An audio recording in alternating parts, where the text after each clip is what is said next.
The workshop smelled of burnt oil and ozone, a combination that had become Evan Cole's perfume over the last decade. He wiped his hands on a rag that had long since given up any pretense of being clean, squinting at the thruster assembly spread across his workbench like the entrails of some mechanical beast.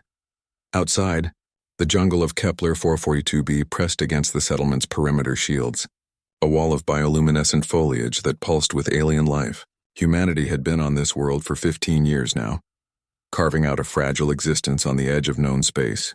Evan had arrived 5 years ago, running from nothing and toward even less, finding purpose in the simple act of keeping machinery alive. The distress call crackled through his comm unit, just as he was about to call it a night. Anyone near the western perimeter? We've got a predator caught in the old survey equipment.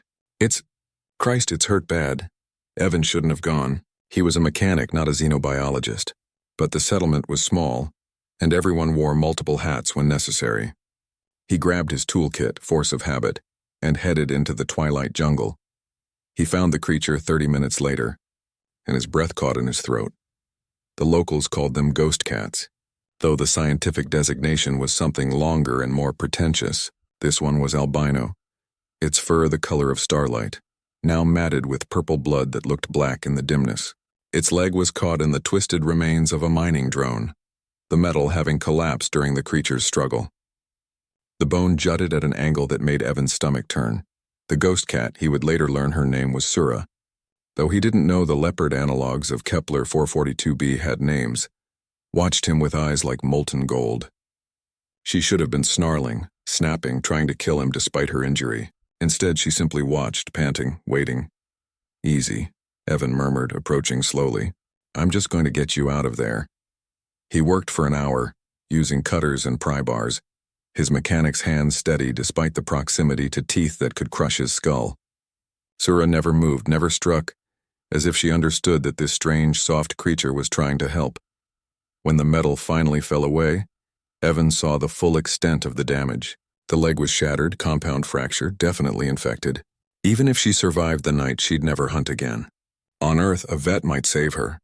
Here on the frontier, mercy usually came in the form of a plasma rifle. Evan made a different choice. He carried her back to his workshop, all 200 pounds of her, and laid her on a drop cloth. Then he did what he did best. He fixed things. The medical fabricator hummed as it printed bone scaffolding from her own DNA samples.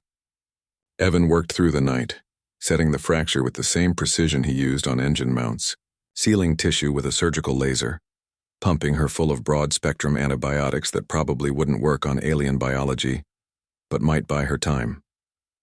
He built her a brace from cargo strut materials, lightweight titanium that would support her weight while the bone regenerated.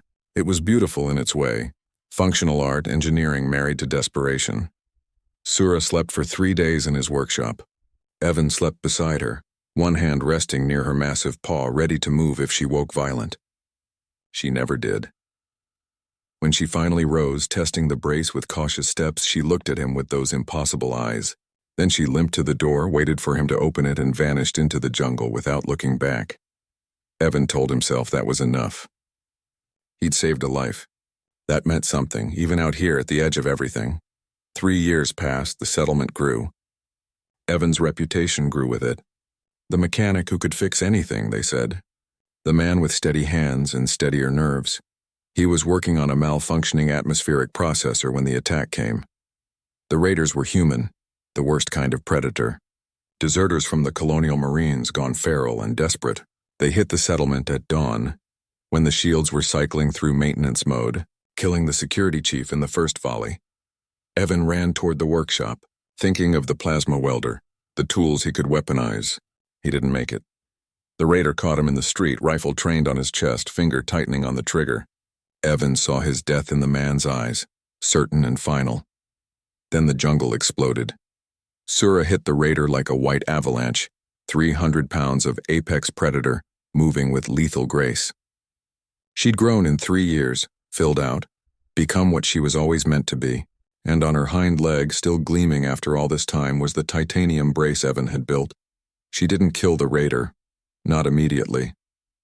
She planted herself between Evan and the threat, her body a living shield. a rumbling growl emanating from her chest that shook the air itself.